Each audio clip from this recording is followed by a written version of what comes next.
pinalalahanan ang mga lingkod. Alam niyo po kung bakit? Kasi wala na daw ibang inaasahan kundi ang kanyang mga lingkod.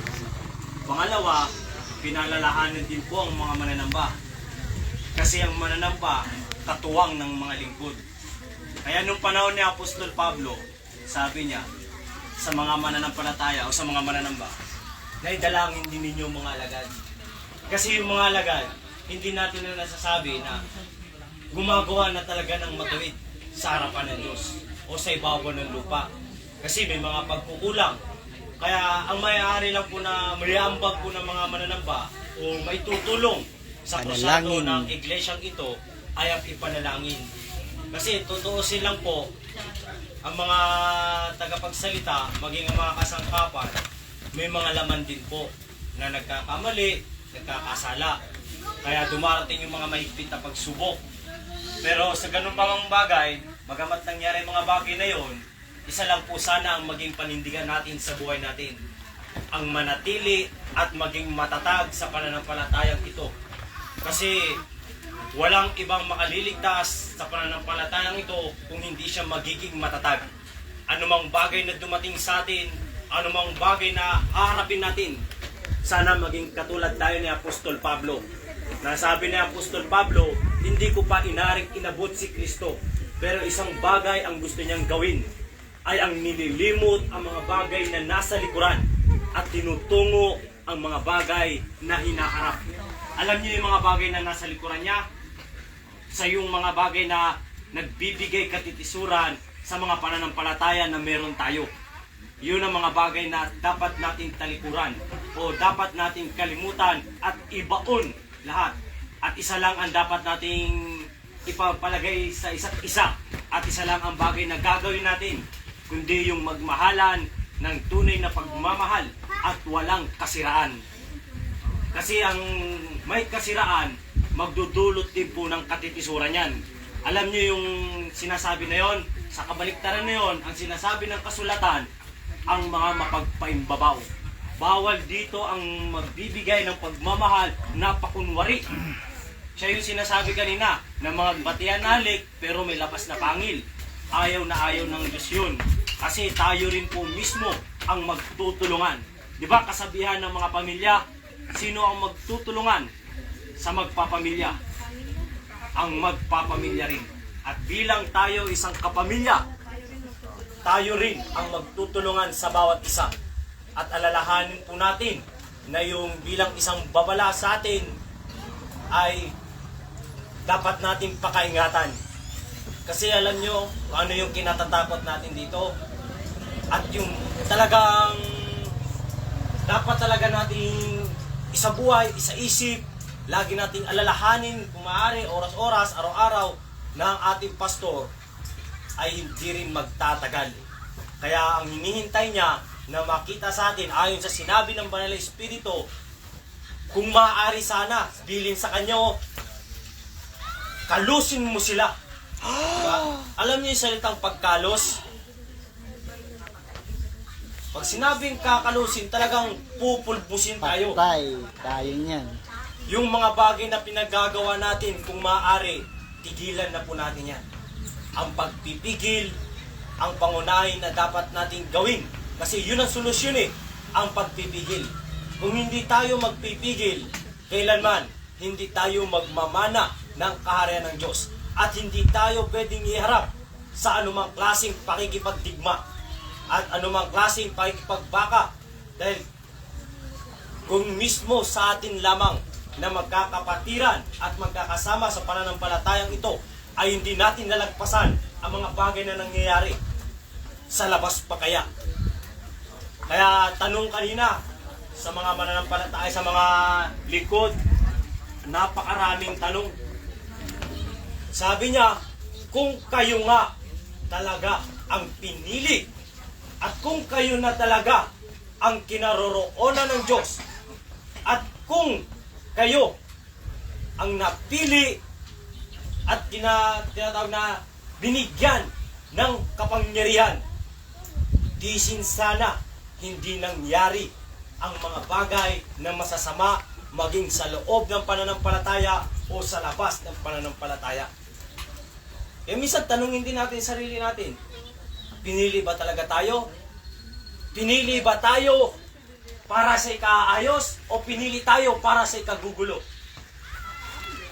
Siyempre, ikaayos. Pero bakit mismo yung ginagawa natin ay pare-pares tayong nalulugmok sa sarili nating ginagawa?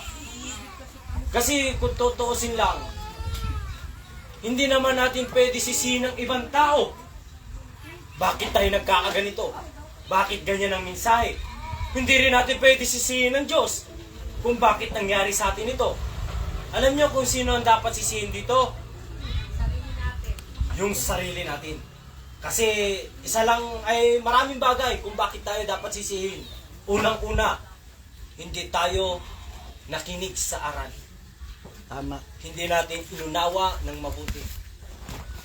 Tinanggap natin ang mga biyaya, pero pinawalang halaga natin. At hindi rin nakinig sa mga mensahe. Binigyan tayo ng kapatiran, pero mismo tayo nagkakagalit. Binigyan tayo ng makakatuwang, pero mismo tayo nagkakagatan. Binigyan tayo ng pastor na kakandili, pero hindi natin siya inunawa at inintindi. Nalamigan yan. Tayo ang laging pinagtitiisan. Alalahanin niyo po, huwag nating sayangin ang pagkakataon na ito. Kasi ang pagkakataon na ito, isang malaking pagkakataon na ipinagkaloob sa atin na nalaman natin ang pananampalatayang ito. Ngayon, mga kapatid ko, kapag nalagpasan natin ang mga bagay na ito na nangyayari, sana sabay-sabay tayong sumulong. Amen. At sana sabay-sabay nating pagtulungan anuman ang mga bagay na nangyayari, maging sa ating mga sarili o sa loob ng pananampalatayang ito. Alisin na po natin lahat ng sama ng loob, yung galit, kapuutan, yung mga kapaitan, lahat yan, kung maaari, tanggalin na po natin. Efeso 4:12. Kasi walang may dudulot yan na mabuti sa samahan natin. Sabi ni Haring Solomon, ang kariyang nagkakabahagi laban sa kanilang sarili. Kailanman ay hindi tayo mananatili sa pagsasama-sama natin. At ang pinakamalala pa dito, baka pag dumating yung araw ng pakikipagbaka, matupad yung sinabi ng Banal na Espiritu na umuwi tayo Mga ng luhaan luhaan at sugatan. Alam niyo po kung ano pakiramdam nun? Ha? Alam niyo po ba kung ano pakiramdam ng luhaan at sugatan? May kasama pa parusa yun eh. Physical at emotional ang mararamdaman natin doon. Ha? At higit sa lahat, baka hindi pa tayo magmana ng kaharian ng langit. Kasama Dahil yun pa ang sabi parusa. ng Panginoon eh, kung hindi higit ang inyong katwiran sa katwiran ng mga eskreba at mga pariseo o sa mga hintil, sa anumang paraan ay hindi tayo makakapasok sa kaharian ng langit. Kaya kung maaari po mga kapatid ko, bilang tayo na lang, alalahanin po ninyo, unti-unti tayong nagkakalagas. Unti-unti tayong nangangaunti. Unti-unti tayong nahuhulog. Sana, kung meron man tayong makita na kapatid na alam mo nating mahuhulog, tulungan natin. Huwag nating tulak, huwag nating tadyakan, huwag nating hayaan. Kundi tulungan. Pagkos, tulungan natin. Kasi yun ang simbolo ng isang tunay na kapatiran. Hindi nyo po ba alam na sama natin ito parang fraternity? Na ang salitang fraternity ay walang iwanan. May Ang kamaradili. salitang fraternity, sama-sama, parang mag-asawa sa Brotherhood. hirap at ginhawa. Ganyan ang tunay na kapatiran. Hindi ganon? Pero ganun pa man mga kapatid ko, isa lang po ang gusto kong ipahiwatig sa inyo na tumatanda ng ating pastor. Sabi kanina, mahina na ang kanyang katawan. At alam nyo ano lang ang hinahanap? Mapagkakatiwalaan na kaya tayo. Yung karunungan niya, na taglay niya, kaya na kayang ipagkatiwala sa atin? Yung kapangyarihan na tinaglay niya, Kung tutuusin lang, naibigay na sa atin yun eh. Ang problema nga lang, hindi natin magamit ng maayos. Yun lang. Alam niyo kung bakit? Oo, ang karunungan binigay niya. Saan ginamit? Ako bagay kay Apolos? Ako bagay kay Pablo? Ako bagay kay Kristo? Nabahagi baga ang karunungan ay binigay ng ating pastor? Ako bagay kay Pedro.